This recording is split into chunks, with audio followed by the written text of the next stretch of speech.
2013년 1월 8일 조선일보에 실린 칼럼을 보면 아프리카를 비롯한 이 개발도상국을 여러 나라들을 돌아본 한 관료가 이런 이야기를 전합니다. 우리가 보기에는 한국이 부럽게 짝이 없을 만큼 고도 성장을 이뤘는데 정작 한국인들은 그런 인식이 없는 것 같습니다. 라고 말하면서 자기들은 알고 있는데 정작 자기들이 만난 한국 사람들은 모르고 있는 것이 세 가지 있는 것 같다라고 이런 지적을 하더랍니다. 한국 사람은 첫째, 자기들이 얼마나 잘 사는 나라인지를 잘 모르는 것 같다. 둘째, 한국이 얼마나 위험한 대치 상황에 놓여 있는지를 모르는 것 같다. 세 번째는 이웃인 중국과 일본이 얼마나 대단하고 두려운 존재인지를 인식하지 못하는 것 같다라고 이야기했다고 합니다. 나름 일리 있는 지적이 아닌가라는 생각을 해봅니다. 부에 대한 기준이 분명 나름 다르겠지만 과거 10년, 20년 전과 비교해 볼 때 우리는 나름 그래도 잘 사는 나라입니다. 특히 개발도상국의 입장에서 보면 국민소득 2만 불 이상이 되어지는 그들의 입장에서는 부러움의 대상입니다. 물론 우리들 안에는 상대적인 박탈감의 불평과 불만과 감사할 줄은 모르는 모습이 참 많이 있지만 그럼에도 불구하고 객관적인 수치로 우리를 바라볼 때 우리는 분명 남부럽지 않게 우리가 알아 특별히 5,000년 역사, 반만년 역사라고 말하는데 지난 역사 속에서 가장 잘 사는 시점이 어쩌면 지금의 이 시점이 아닌가라는 생각을 하게 됩니다. 또한 동시에 우리는 지금 휴전 상태에 있는 전쟁터죠, 사실은. 그래서 휴전선을 중심으로 해서 100만 명의 남북의 군대가 언제 터질지 모르는 그런 사실 대치 상황 속에 살아가고 있음에도 불구하고 우리는 위험에 너무 오랫동안 위험에 노출되어 있었기 때문에 위험이 위험한지는 모르는 채로 오늘도 살아갑니다.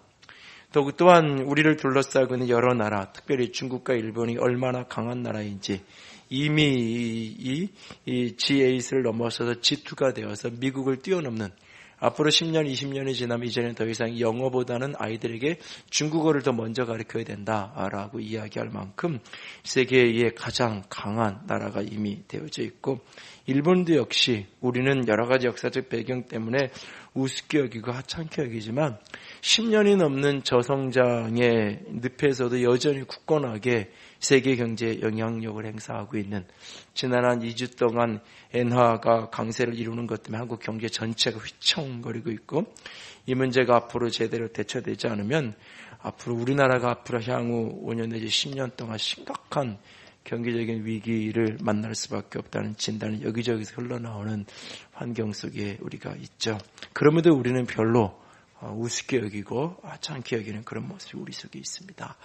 이 이야기를 드리는 것은 그러니까 위험에 경계심을 가져야 된다 이런 이야기기보다는 우리가 조금 더 우리 자신들의 삶을 좀 객관적으로 돌아봐야 되지 않나 생각도 하게 되고 이 나라의 경제와 안보와 외교와 이런 부분들로 해서 끊임없이 이전보다 더 기도해야 될 때가 아닌가라는 생각을 해봅니다. 여러 상황 속에서 조금 더 탁월한 리더십에 의해서 이 나라가 좀 이렇게 이 위기를 잘 다뤄야 되는 그런 시점을 만나고 있는 여기서 더 치고 올라가서 진짜 국민소득 4만 불 이상의 선진국으로 안착을 할 거냐 아니면 미끄럼을 타고 내려가서 다시 과거로 회귀하는 모습이 될 거냐라고 어쩌면 그 경제도 국방도 외교도 다 그 경계선 속에 서 있는 시점을 우리가 지나가고 있는데요. 나라 민족을 위해서 리더십들을 위해서 특별히 조금 더 기도할 수 있는 우리 모두가 되기를 원합니다. 우리가 세상 속에서 그리스도인이 거듭난 이후에 바로 천국을 가는 것이 아니라 이 땅을 살아야 합니다. 이 땅을 살면서 그리스도인이 삶의 향기를 내며 살아야 되는데 먼저 우리가 다양한 사람들과의 관계 속에서 다양하게 때로는 우리를 핍박하는 원수에서부터 시작을 해서 아무런 의미 없이 스쳐가는 수많은 사람들까지 우리가 모든 사람들과의 그 관계 속에서 우리가 때로는 그들을 축복하고 그들과 함께 동참하고 공감하고 어떤 사람이든지 모두와 우리가 화목하고 그런 관계 속에서 그리스도의 향기를 드러내야 합니다. 또한 동시에 우리는 이 세상을 살면서 이 세상의 권세와 이 세상의 제도와 이 세상에 다스리는 자와의 관계 속에 우리는 살아가는 사람들입니다. 하나님이 내 인생의 주인이고 하나님을 우리의 왕이라고 말하지만 동시에 이 땅에 왕의 자리에는 다 사람이 앉아있고 이 땅의 제도 속에 우리는 살아가야 합니다. 이 세상 제도 속에서, 이 세상 권세 속에서, 이 세상 권력 속에서 그리스도인은 어떻게 살아야 하는 것일까요? 다양한 권세와 다양한 권위의 역사 속에서 그리스도인은 어떻게 그것을 직면하며 살아가야 하는 걸까요?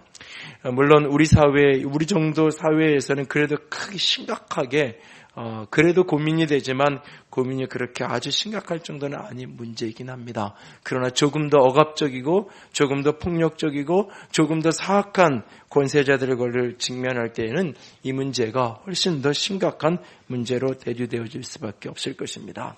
오늘 우리가 세상을 살면서 이 세상 권세 앞에 사는 그리스도인은 어떻게 서야 하는가? 그 권세 앞에서 그리스도인이 던지게 되는 몇 가지 질문과 그 질문에 대한 오늘 성경의 응답을 찾아보면서 함께 고민할 수 있기를 원합니다. 오늘 우리 권세 앞에 선 그리스도인이 던지는 첫 번째 고민의 질문은 이것입니다.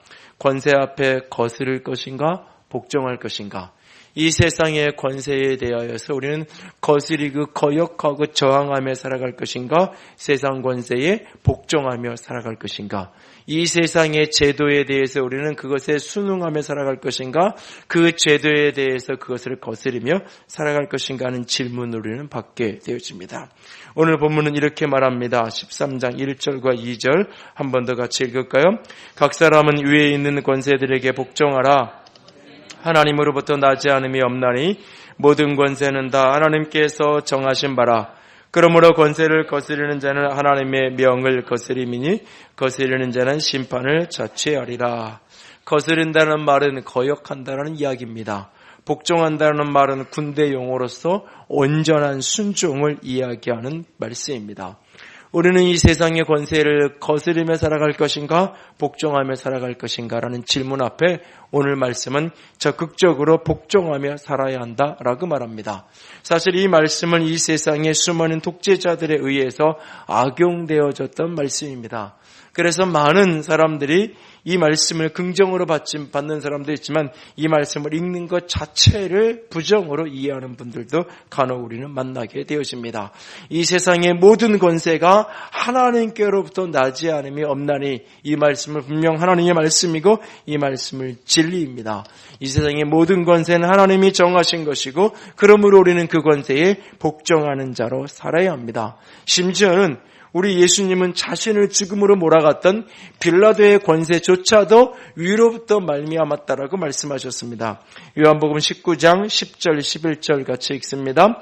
빌라도가 이르되 내게 말하지 아니하였느냐? 내가 너를 놓을 권한도 있고 십자가에 못 박을 권한도 있는 줄을 알지 못하느냐? 예수께서 대답하시되 위에서 주지 아니하셨더라면 나를 해할 권한이 없었으리니. 위에서 주지 않았다면 나를 해할 권세가 없다. 빌라도의 권세조차도 위에서 하나님께서 주신 것이다 라고 말합니다. 그러므로 그리스도인 이 세상의 권세, 이 세상의 제도에 대한 그리스도인의 가장 기본적인 태도는 어떤 태도냐? 그 모든 권세가 하나님께로부터 말미암았고 위로부터 말미암았기에 우리는 그것에 대해서 복종해야 된다. 이것이 가장 기본적인 전제고 여기서부터 모든 이야기는 풀어져가야 합니다. 그러나 그렇다면 우리가 이런 질문이 있죠. 그렇다면 무조건적으로 모든 권세, 사악한 권세조차도 때로는 아주 극단적인 예를 들면 히틀러나 스탈린이나 이런 정권에서도 이런 모습 속에서도 우리는 복종하며 순종하며 그러면 살아야 되는 건가? 라고 하는 질문을 우리는 하게 됩니다. 원래 개신교인들을 가리켰을 때에 개신교사들을 가리켜서 프로테스탄트 이렇게 표현하죠. 그 프로테스탄트라는 그 표현 자체는 저항한다, 항거한다. 그런 의미가 그 속에 있어요. 그래서 개신교인들을 프로테스탄트라고 말할 때 그 말은 저 사람들은 저항하는 사람들, 거역하는 사람들, 항거하는 사람들. 사실 우리의 출발 자체가 저항과 항거로부터 출발합니다. 그럼에도 불구하고 모든 권세 앞에 우리는 복종하라고 성경은 우리에게 말씀하고 있습니다. 그래서 이 로마서 13장을 이해하기 위해서는 요한계시록 13장을 그 뒷면에 같이 놓고 이해해야 이것이 제대로 균형 잡힌 성경의 이해를 하게 되어지는데요. 요한계시록 13장 4절 같이 한번 읽습니다. 용이 짐승에게 권세를 주므로 용에게 경배하며 짐승에게 경배하여 이르되 누가 이 짐승과 같으냐 누가 능히 이와 더불어 싸우리요 하더라. 그러니까 지금 로마에 있는 성도들에게 바울이 편지를 쓰면서 위에 있는 권세, 다스리는 자, 뒤에 이제 6절, 7절에 가면 조세, 관세 이런 이야기를 합니다. 다시 말해서 지금 로마의 사람들에게 권세자, 다스리는 자라고 이야기하면 바로 로마의 황제를 가리키는 거고 그 황제 치하에 있는 많은 관리들을 가르치는 이야기예요. 동일하게 요한계시록에 쓰여진 이 짐승도 결국은 로마를 가리키는 거고 로마의 황제를 가리키는 거예요. 그런데 오늘 이 하나는 상징적인 모습으로 계시록은 묘사되어 있고 로마서는 직접적으로 표현되어 있지만 로마서는 그 황제의 권세가 하나님께로부터 나왔다고 이야기하고 계시록은 그 황제의 권세를 짐승에 비유하면서 그것이 용으로부터 사단으로부터 나왔다고 이야기합니다. 모든 권세는 하나님으로부터 말미암은 것이 맞습니다. 그러나 인간의 타락과 더불어 그 하나님으로부터 인간에 위임되어진 그 권세가 사단에게로 빼앗겨지게 되어지고 그 용으로 상징되어지는 사단이 짐승과 같은 이 세상의 권세자들에게 자신의 권세를 주어서 그 권세로 세상을 정복하고 세상을 마음대로 휘두르도록 그렇게 허용되어진 상태, 그것이 오늘날의 죄악된 이 세상입니다. 그러므로 모든 권세는 기본적으로 하나님께로부터 말미암았습니다. 그러나 그 권세 가운데 거짓 권세, 사단으로부터 위임받은 짐승과 같은 권세가 나타나서 역사하는 때가 종종 있다는 사실이에요. 그러므로 우리는 어떤 권세를 거스리고 저항할 것이냐라는 물음이 우리의 물음의 본질이 아니라 어떤 권세에 우리가 순종할 것인가, 복종할 것인가. 그래서 우리가 때로는 하나님의 권세에 복종하며 살아가다 보면 세상의 권세자의 입장에서 보면 저들은 나를 저항하는 사람, 자신을 거스르는 사람으로 비추어질 수 있는 거예요. 우선순위가 세상의 권세에 저항하고 거스르기 위한 것이 아니라 우선순위가 하나님의 권세에 복종하고 순종하기 위해서 걸어갈 때 그 걸음이 이 세상의 권세가 짐승으로부터 나온 것일 때, 용으로부터 나온 짐승의 권세일 때 자연스럽게 세상은 나를 거역하는 자라고 부르게 될 겁니다. 아버지가 집을 나가면서 아이들에게 이야기를 했어요. 책상 위에 뭐가 있는데 이거 건드리지 말라고, 만지지 말라고 아버지가 지시를 하고 명령을 하고 나갔어요. 근데 아버지 나가고 나서 형이 이야기합니다. 아버지 없으면 형이 우리 집의 대장이야. 내가 아버지 대신이야. 그러니까 너네는 권세에 순종하고 복종해야 돼. 저거 가지고 와.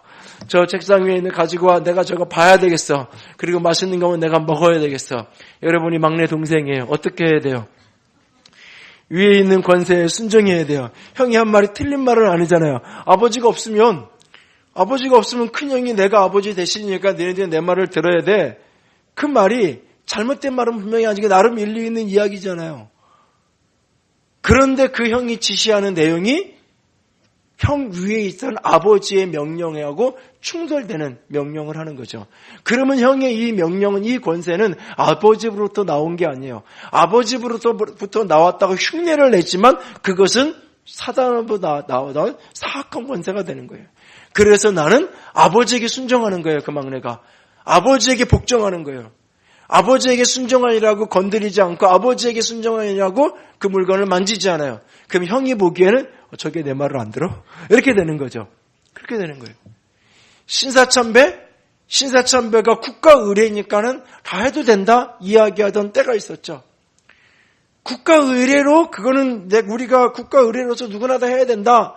아니요. 하나님의 명령에 순종하기 위해서 우리는 그것에 대해서 노라고 말하는 거예요. 몇 년 전에 그 주기철 목사님 기념일이 보훈처에서 선포가 되어지고 국가보훈처에서 그날을 주기철 목사님의 날로 해서 이렇게 여러 가지 행사도 하고 그런 적이 있는데 개신교 순교자를 기념하기 위해서 그렇게 하는 게 아니죠. 국가의 입장에서 보면 그분은 우리 입장, 신앙인의 입장에서는 신앙의 순교를 지키다가 순교한 순교자이지만 우리나라 입장에서 보면 독립운동을 한 분이고 항일투사인 거예요. 항일운동을 하다가 죽임당한 한 희생자인 거예요. 일본 사람들 입장에서 보면 일본에 대해서 대항하던 항일운동하던 한 사람을 그렇게 죽인 거죠. 그러니까 신앙적으로 보기에는 그것을 분명히 순교이지만 세상적인 관점에서 보면 이 세상의 권세에 항거하다가 결국 죽임당한 한 사람이에요, 결국. 그런데 위에 있는 권세에 우리에게 복종하라고 성경은 분명하게 이야기하고 있어요. 그리고 그 권세는 하나님께로부터 말미암았다고 말하고 있어요. 이 말이 틀린 말이 아니에요. 이 말은 분명히 맞는 말이에요. 그런데 그 권세가 때로는 하나님께로부터 위임된 권세가 하나님의 지시를 따라 인도를 따라 선을 권장하고 진리를 따라서 집행되어야 되는데 그것이 그 중간에 사악한 사단의 역사를 해가지고 그 세상의 권세가 하나님의 사역자로 하나님의 대리자가 아니라 짐승의 모습으로 세상에 설 때가 있는 거죠. 그럴 때 우리는 하나님에게 순종해 선택하며 걸어갈 때 때로 세상이 보기에 그것이 거역인 것처럼 거스리는 것처럼 보일 수는 있다는 사실이에요. 여기에서 중요한 것은 기본적인 태도는 복종의 태도예요. 기본적인 자세는 순종의 태도예요. 우리가 거역의 태도를 기본적으로 갖고 이 세상에 대해서 끊임없이 그것이 때로는 하나님께로부터 나온 것임에도 불구하고 내가 싫으니까 내 마음에 싫으니까 내가 하기 싫으니까 그것을 거역하고 저항하면서 그것을 신앙의 이름으로 갖다 더 씌우는 오류를 또한 잘못되면 범할 수도 있는 거죠. 기본적으로는 순종과 복종의 태도를 가져야 돼요. 그러나 때로 이 세상의 권세가 하나님께로부터 위임된 바른 권세를 행사하기보다는 사단으로 말미암은 짐승과 같은 권세의 모습이 있을 수 있다는 거예요.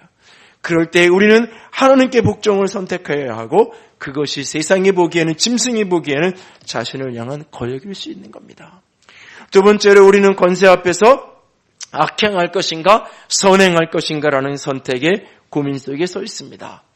복종과 거스림이 어쩌면 수동적인 표현이라면 악행과 선행은 조금 더 능동적인 표현입니다.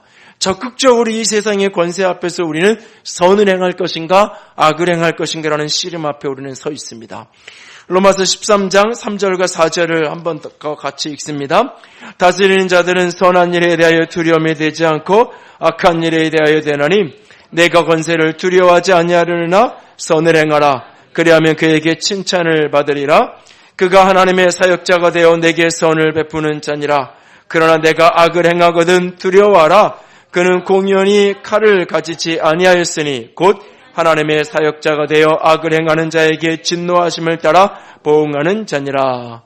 여기 보면 이 세상에 다스리는 자를 하나님의 사역자라고 말해요. 하나님의 사역자라고. 그러니까 이 세상에 하나님이 리더십으로 세운 왕으로 세우고 대통령으로 세우고 지도자로 세우고 관리로 세운 그 모든 사람들은 하나님의 권세를 위임받은 하나님의 사역자를 기본적으로 세워진 거예요. 하나님의 사역자예요. 그런데 그들이 하나님의 다스림 속에 온전히 머물러 있지 않고 사단의 용의 어두운 가운데 사로잡히면 그들이 짐승으로 변질되어져 버릴 수 있는 거죠. 얼마든지. 그러니까 기본적인 출발은 하나님의 사역자로부터 시작이 되는 거예요. 하나님의 사역자라면 그들은 어떻게 살아야 되느냐? 선을 권장하는 자로 살아야 되는 겁니다. 그래서 선을 행하는 사람을 칭찬하고 악을 행하는 사람을 심판하라고 이 세상에 권세자를 준 거예요. 여러분 교통경찰이 거기에 왜 서 있는 거예요?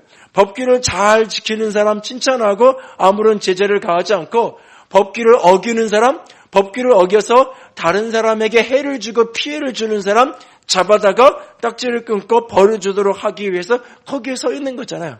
그렇게 선을 행하고 나를 칭찬하고 악을 행하는 자를 심판하라고 서 있는 거예요. 그러므로 교통경찰을 볼 때 어떤 사람이 두려워요? 안전벨트를 안 하고 코너를 딱 도면서 순간 두렵잖아요. 안전벨트를 조금 코너를 돌기 전에 딱 매면 단독의 영진보승이 나타 앞에 그 코너에 가끔 이제 전과가 몇 번 있는데 이제 딱 이렇게 하고 내가 안전벨트를 안전하게 차고 딱 지나가면 아무런 느낌이 없잖아요. 당당하게 내가 오늘도 수고하네 이렇게 되잖아요. 수고하네. 개그맨 노모스가 음주운전으로 걸렸다고 방송해 놨던데 한 잔을 딱 하고 차를 몰면 저기 경찰이 보면 두근두근 두렵잖아요. 이걸 불었을 때 나올까 안 나올까 도망갈 길도 없고. 근데 아무것도 안 먹어서 당당하게 추운데 고생하네 왜 이렇게 밤에 나와서 저러고 있어? 이렇게 되잖아요. 내가 선을 행할 때 당당한 거고 악을 행할 때 두려울 수밖에 없는 거예요. 그런데 때로는 선을 행하는데 두려울 때가 있죠. 왜? 이 세상 권세가 짐승이 되어버려 있으면 선을 행하는데 두려울 때가 있을 수 있어요. 그러나 기본적인 출발은 우리가 그 속에서 선을 행할 때 우리는 두려워할 이유가 없다라고 말합니다. 그래서 베드로전서 2장은 그 가장 극심한 핍박의 시기에 쓰여졌던 베드로전서 2장은 이 세상의 인간의 모든 제도에 순종하라. 왜냐하면 이 세상의 제도들은 왕은 심지어는 총독은 악행하는 자를 징벌하고 선행하는 자를 포상하기 위해서 만들어졌다라고 말하고 있어요. 이 세상의 권세 앞에서 그리스도인들은 끊임없이 선행하는 자로 살아야 합니다. 그런데 내가 섬기는 권세자가, 내가 복종하고 순종하기 원하는 그 권위자가 선한 권위자고 짐승이 아니라 하나님의 사역자로서 아름답게 살아간다면 내가 그에게 굴복하는 것이, 내가 그에게 순종하는 것이 곧 선을 행하는 거죠. 그가 선한 명령을 내리니까 나는 순종할 때만 나는 선을 행하는 게 돼요. 그러면 살아가는 게 쉽고 편하고 행복한 거예요.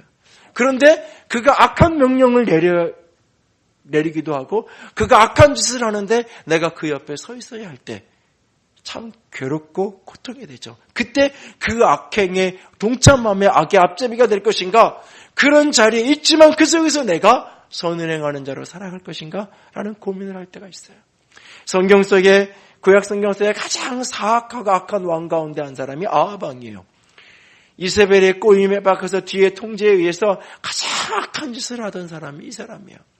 그런데 그 아합 왕과 같은 악한 사악한 왕이 통치할 때 어쩌면 엘리야처럼 아합 왕의 대척점의 반대 자리에 서서 적극적으로 아합 왕에게 하나님의 심판을 이야기하고 적극적으로 하나님의 공의를 선포하는 그런 어떤 엘리야의 위치에 서서 적극적인 야당이야 저 아주 게릴라 같이 그렇게 적극적으로 반정부적으로 때로는 일할 수 있는 선택을 할 수도 있어요. 그러나 때로는 성경에 그와 같지 않은 한 사람을 우리에게 성경이 언급하고 있어요. 어떤 사람이냐면 오바다라는 사람이에요. 열왕기상 19장 18장 3절 같이 읽을까요? 아합이 왕궁 맡은 자 오바자를 불렀으니 이 오바다는 여호와를 지극히 경외하는 자라. 이 표현이 어울리지 않습니다. 아합의 왕궁을 맡은 사람. 여러분 왕궁 수비대잖아요. 여러분 더군다나 이 고대 사회에는 이 쿠데타가 많고 이런 사회이기 때문에 왕궁을 수비하는 위치에 있는 사람, 가장 신임할 수 있는 장소를 거기에 두게 돼 있는 거예요. 지금 그냥 현대사회에도 청와대 외곽 경계를 근무하는 이것을 관장하는 그런 어떤 대장이다, 특전사 부대장이다, 그러면 사실 그런 사람들은 거의 그냥 대부분 그 여단장이 대령급이 하는데 거의 그냥 바로 그냥 스타가 되는 게 그냥 당연한 코스가 되는 거죠. 사실은. 그러니까 그만큼 신뢰하는 사람이 그 자리에 있는 거예요. 그 사악한 왕을 보호하기 위한 왕궁 수비대의 대장이에요. 그러면 그 정도 되면 이런 왕 빨리 제거해버려야 되잖아요. 어쩌면. 왕궁 수비대면. 그런데 이 사람이 왕궁을 지키는 사람인 동시에 여호와를 경외하는 사람이에요. 이 두 표현이 어찌 보면 참 어울리지 않는 사람, 어울리지 않는 표현인 것처럼 보여요. 그런데 이 오바댜가 그냥 당장 이런 사악한 왕하고 나는 같이 못 있어. 옷 벗고 사표 내고 나는 차라리 엘리야 곁에 가서 엘리야 옆에서 엘리야를 시중 들며 나는 살래. 할 수 있죠. 그런 선택도 위대한 선택이고 아름다운 선택일 수 있어요.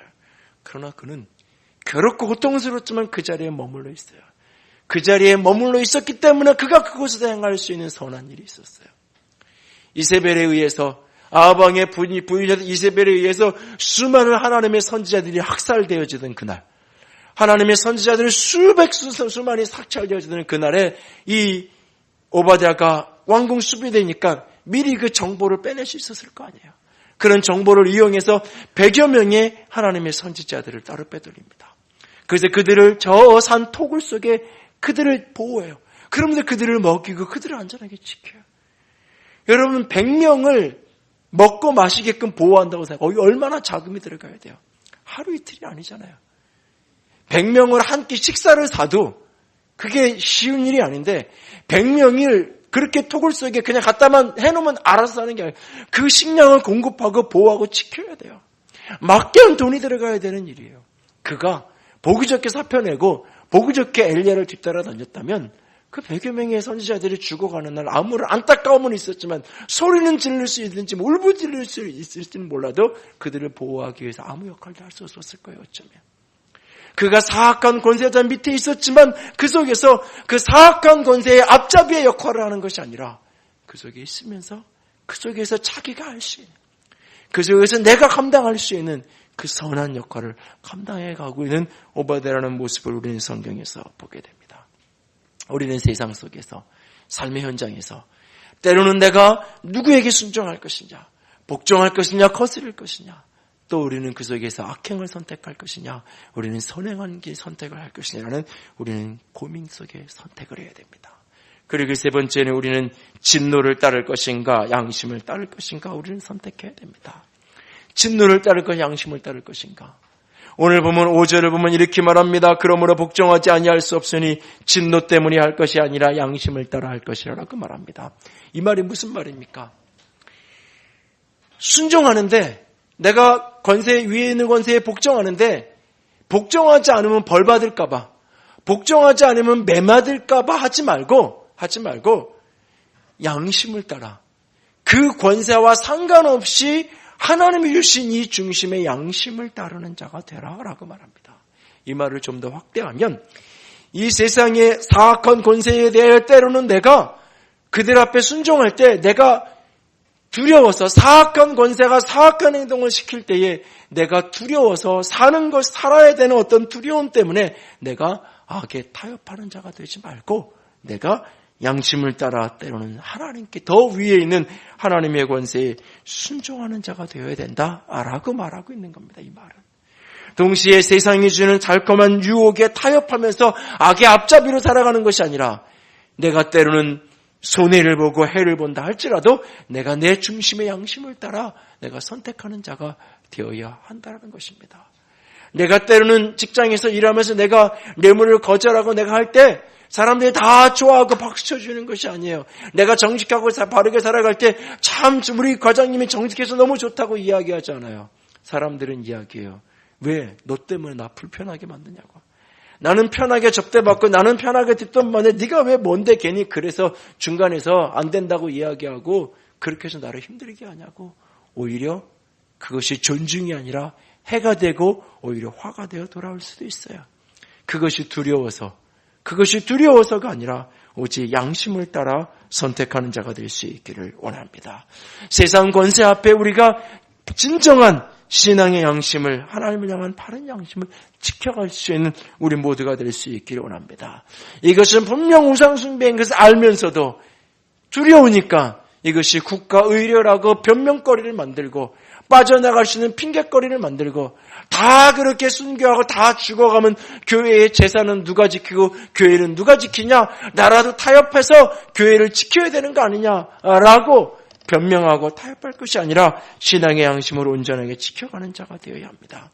바울은 사도행전 24장에 이렇게 이야기합니다. 이것으로 말미암아 나도 하나님과 사람에 대해 항상 양심에 꺼리낌이 없기를 힘쓰노라. 하나님과 사람 앞에 내 양심에 꺼리낌이 없기를 힘쓴다라고 말하고 있습니다. 이것이 하나님의 사람 바울이 살아가는 삶의 중요한 가치 가운데 하나였어요. 이 세상의 권세 앞에, 다양한 권세 앞에, 때로는 불의하고 사악한 권세 앞에, 때로는 작은 사회적인, 때로는 직장 속에, 때로는 공동체 속에 우리가 여러 가지 권세를 만날 때 가장 기본적인 태도는 복종과 순종의 태도입니다. 그러나 그 속에서 우리는 악행이 아니라 선행을 선택해야 됩니다. 그리고 그 속에서 우리는 양심을 따라 믿음의 길을 걸어가는 자가 되어야 할 것입니다. 지난 목요일 날 서울고등법원에서 인상적인 재판 판결이 하나 났죠. 과거사 재심 청구 사건 속에서 이문정 도가니 검사라고 알려진 이문정 검사가 무죄 구형을 한 것 때문에 4개월 정직의 처분을 받은 거, 징계 취소 소송, 항소심에서 또 역시 승소를 하게 되는 사건이 있었습니다. 무죄를 무죄라고 구형한 것 때문에 부당한 징계를 받고 그것에 대해서 이제 반론을 제기하고 했던 그러한 사건인데요. 여러 가지 많은 이야기들이 그 속에 있는데, 이 재판을 하면서 이문정 검사가 이 마지막 최후 진술을 했던, 지난 8월 28일 날 법정에서 최후 진술을 했던 내용 중에 일부입니다. 제 사건은 간단하게 정리하면 저는 무죄 사건을 무죄라고 논고하여서 징계를 받은 것입니다. 무죄 구형을 감형하기로 작심한 후 일주일, 정말 할까봐 무서웠고 결국은 하지 않을까봐 두려워 숨쉬기도 버거운 시간을 보냈습니다. 문을 걸어 잠그고 공판 검사석에 앉아 몸이 하도 떨려서 편하지 않으려고 혼이 났었습니다. 백범일지에 제가 참 좋아하는 구절이 있습니다. 가지를 잡고 나무에 오르는 것은 기이한 것이 아니나 벼랑 끝에 매달려 잡은 손을 놓는 것이 장부의 기상이로다. 내가 비록 여자지만 검사인데 대장부의 기상이 없으랴. 지금이 벼랑 끝에서 손을 놓겠다. 놓아야 한다. 놓아라. 그렇게 주문을 외우며 무죄 논고를 하였습니다. 그때 변호인이 무죄 논고에 당황해서 변호사 생활 20년 동안 무죄 논고는 처음 본다. 검사가 공익의 대변자임을 이제 알겠다라고 말할 때 떨림이 딱 멈추었습니다. 이제 죽어도 여한이 없다 싶었습니다. 그래도 무서워서 사무실로 돌아가지도 휴대폰을 켜지도 못했습니다. 검사는 상사에게 충성하는 것이 아니라 국민에게 충성해야 합니다. 검사는 검찰과 권력, 국가의 권력 의지가 아니라 국민과 국가의 정의에 대한 의지를 표시해야 합니다. 라고 최후 자신의 변론을 했던 모습을 인용해 두었는데요. 지난 목요일날 승소 판결이 난 이후에 자신의 최후 변론을 자신의 페이스북에 올리며 그런 짤막한 서두에 이런 고백을 합니다. 제 머리카락 하나 건드리지 못할 것이라고 위로해 주신 하나님께 영광을 돌립니다. 대법원까지 가겠지만 더욱 씩씩하게 가겠습니다. 부당한 관례, 부당한 관례라고 이야기하면서 모두가 다 부당한 것을 정당화시키며 행하는 그날, 아닌 것을 아니라고 이야기하기 위해서는 많은 용기가 필요했고 많은 떨림이 있었고 두려움이 그 가슴 속에 있었다고 고백합니다. 때로 우리도 아닌 것을 아니라고 말할 때 두려울 때가 있을 겁니다. 그럼에도 불구하고 우리는 양심을 따르는 자가 되어야 하고, 그럼에도 불구하고 우리는 선을 행하는 자가 되어야 하고, 그럼에도 불구하고 우리는 하나님의 진정한 권세에, 참된 권세에 복종하고 순종하는 주의 사람이 되어야 할 것입니다. 그것이 곧 그리스도의 길입니다. 그것이 곧 우리 주님 예수 그리스도가 가셨던 길입니다. 예수 그리스도의 십자가는 우리에게는 구원의 길이지만 그것은 역사적으로, 사회적으로, 정치적으로 해석하면 그것은 세상의 권세에 대해서, 세상의 권세에 대해서 하나님의 권세를 선포하고 하나님이 원하시는 길을 걸어갔던 믿음의 여정이었습니다. 오늘도 우리가 이 땅에 살아가면서 다양한 세상의 권세 앞에 부딪혀집니다. 그 속에서 주님 가셨던 그 십자가의 길을 기억하면서 진정한 믿음의 길을 걸어갈 수 있는 순종의 길을, 복종의 길을, 진정한 복종의 길을, 선을 행하는 길을, 양심을 따르는 길을 걸어갈 수 있기를 주님의 이름으로 부탁을 드립니다. 오늘 함께 우리가 주의 성찬을 대하며 주 앞에 나아가기를 원합니다. 특별히 오늘 주의 성찬을 대하는 우리의 마음속에서 십자가의 주님을 바라볼 수 있게 합니다. 오늘 이 십자가를 바라볼 때는 오늘 그분이 나를 위해서 치르신 희생을 기억하고 바라보고 그것 때문에 감사하는 것으로 끝나지 않게 원합니다. 나는 얼마나 내 몫에 대인 십자가를 지고 그 십자가를 따르고 있는가, 내 자신을 조금 더 깊이 돌아보면서 오늘 주의 성찬에 참여할 수 있기를 원합니다. 오늘 때로는 내 양심을 지키는 것이 십자가의 길일 수 있습니다. 오늘 때로는 악행하는 세상 속에서 선을 선택하러 가는 것, 그것이 내게 부당한 핍박이 따른 자 할지라도 선의 길을 걷는 것, 그것이 내 몫의 십자가일 수 있습니다. 오늘도 세상의 거스름이 된다 할지라도 하나님의 권세에 순종하며 살아가는 것, 그것이 십자가의 길일 수 있습니다. 오늘도 내 몫에 대인 십자가를 지고 가겠습니다. 결단하는 고백 속에 주의 성찬에 동참할 수 있기 원합니다.